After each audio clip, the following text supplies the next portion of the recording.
నమస్తే. నేను మీ వాసా లక్ష్మణ. ఒకసారి ధర్మపురి అరవింద్ గారి గురించి ఈ తల్లులు ఏం చెప్తుందో ఒకసారి వినండి మిత్రులారా. విన్న తర్వాత నేను కూడా కొద్దిగా మాట్లాడతా. ధర్మపురి అరవింద్ అన్న పేరు చెప్పింది సార్. అన్న మేము బాబును బతికిస్తారు కంపల్సరీ అవుతానని అడుగుండ్రు అని చెప్పింది. అరవింద్ అన్న అక్కడ హైదరాబాద్కి వచ్చి హాస్పిటల్లో కలిసిండు. అక్కడ డబ్బులు ఇచ్చిన సాయం చేసిండు. మా జీవితంలో మేము ఎప్పటికీ అరవింద్ అన్నను, నా పిల్లలు, మేము ఎవ్వరు ఎప్పుడు విన్నారు కదా మిత్రులారా. ఆ తల్లులు ఏం చెప్పారు ధర్మపురి అరవింద్ గారి గురించి.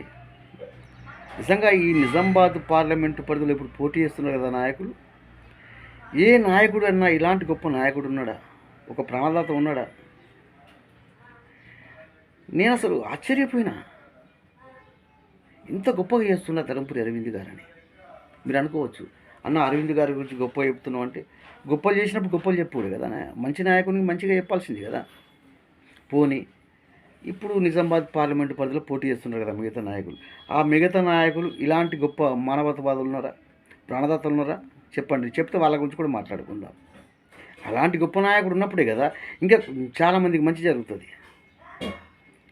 ఇంకా ఈ రాజకీయాలు ఏంటంటే, నోరుంది కదా అని ఇలా పసిపిల్లల ప్రాణాలు కాపాడిన ఒక ప్రాణదాత గురించి ఎవరిష్టానుసారంగా వాళ్ళు కొడతారు.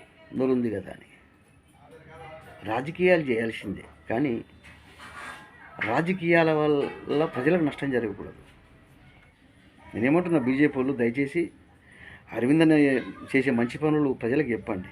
ఇలాంటి మంచి నాయకుడికి మళ్ళీ పట్టం కడితే ఇంకా కొన్ని వందల వేల మందికి మంచి జరిగే అవకాశం ఉందనే ఉద్దేశంతోనే వచ్చిన నేను.